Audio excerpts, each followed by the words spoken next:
Scotland. I am William Wallace. William Wallace is 7 feet tall. Yes, I've heard. Kills men by the hundred.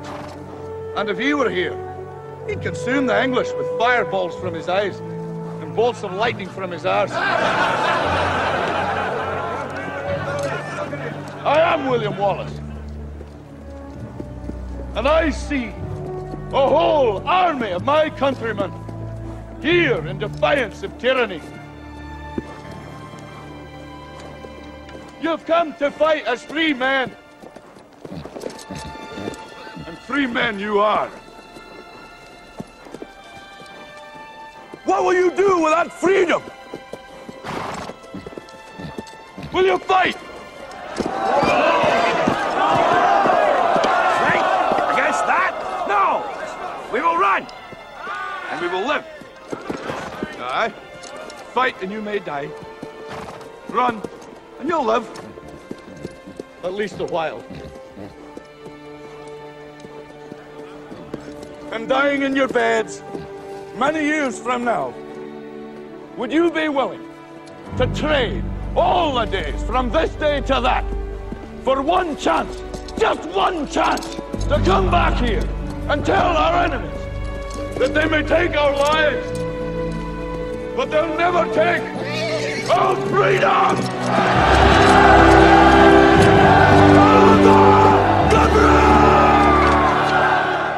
Hey everyone, his name's William Wallace. Well, it's Mel Gibson playing the character of William Wallace. A Scottishman, just an average man in Scotland back in the day, many hundreds of years ago.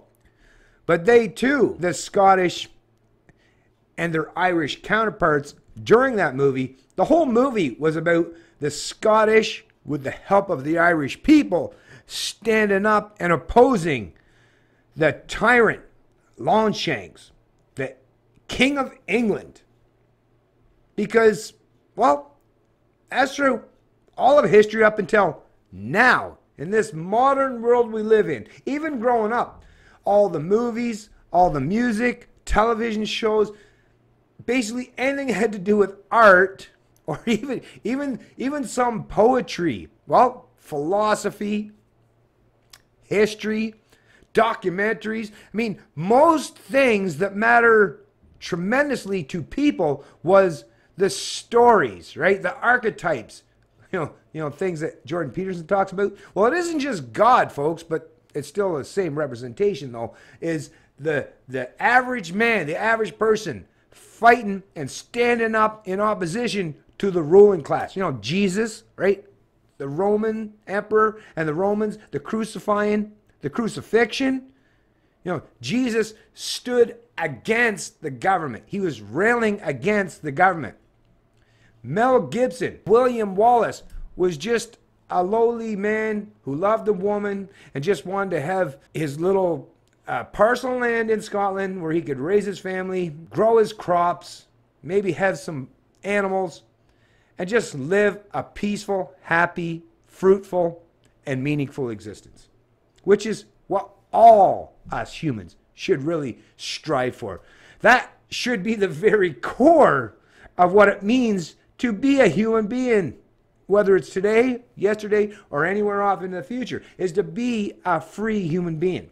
Freedom has to be the most important aspect of what it is to live on this planet, to live in this world, to live in any country, is to be free from force, coercion, and theft, or forced subjugation by some central planner or some ruling class. For some reason, though, and I'm not seeing a lot of this hoorah railing against the ruling class, I'm seeing a lot of people that are fighting against each other, being puppets for the ruling class, you know, those that are all about identity politics that are trying to pit people against each other, right? I'm seeing how they're orchestrating a lot of civil conflict among the populace, but the people seem to be willing to fall for this, that they're going to fight each other, bicker amongst each other, hate on each other, rather than look to the culprits, right?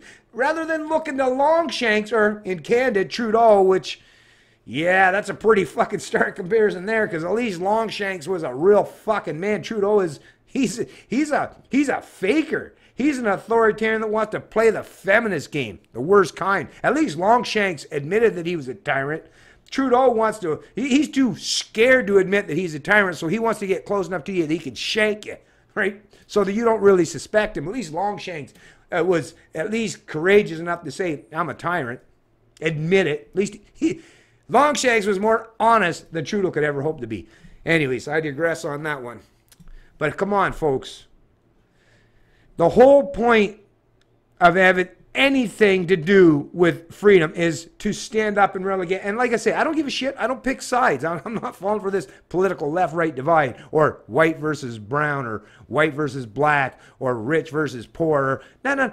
Like I say, my focus is not on any of that shit. My focus is on the people who are the true culprits, who are the authoritarians, who are the petty tyrants, who are the sociopaths among us that actually have some pretense of power authority that a lot of people out there, and not necessarily those of you watching this video, but a lot of people in your family, in your community, maybe some of your friends, they're all willing to accept this shit. So you're enslaved not just by Trudeau. I mean, Trudeau's just a figurehead. I mean, that figurehead changes all the time.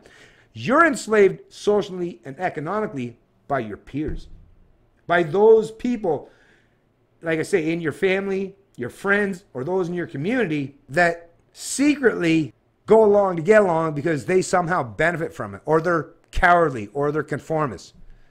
Yeah, be bold, folks. Be bold and be brave.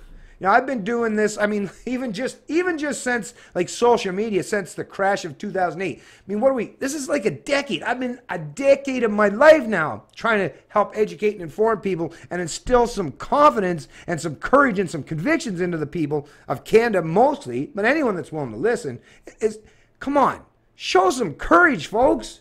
Come on, it can't be everyone in all of history were the ones that were willing to rail against their authoritarian masters.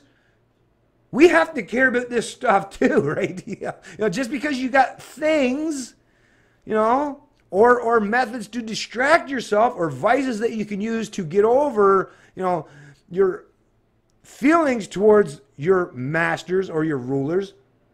Today, you might be able to get over it tonight. Today is one day, and yeah, you might be able to get over it today, but you'll be sobered up again tomorrow, and you're going to have to do that, repeat that same thing over and over and over and over. Or you can take the time. You can take that short time out of your life, and it'll be painful. Like I said, just like ripping a Band-Aid off. It'll be painful at first, but then the gains off into the future will be much more substantial, and you won't even remember that ripping off the Band-Aid because the benefits will completely overrule and override some of that temporary pain that you had to suffer by ripping the Band-Aid off. I'm saying rip that fucking shit off and enjoy people like me. Like I say, yeah, I've had lots of people that have hated on me, and I'm sure I've fucked myself out of many job opportunities too. But you know, I don't give a fuck. I'm telling the truth. I'm just being honest. I'm just being morally consistent, and I'm hoping that more and more people will join me. I'm hoping to at least inspire some people to be courageous themselves.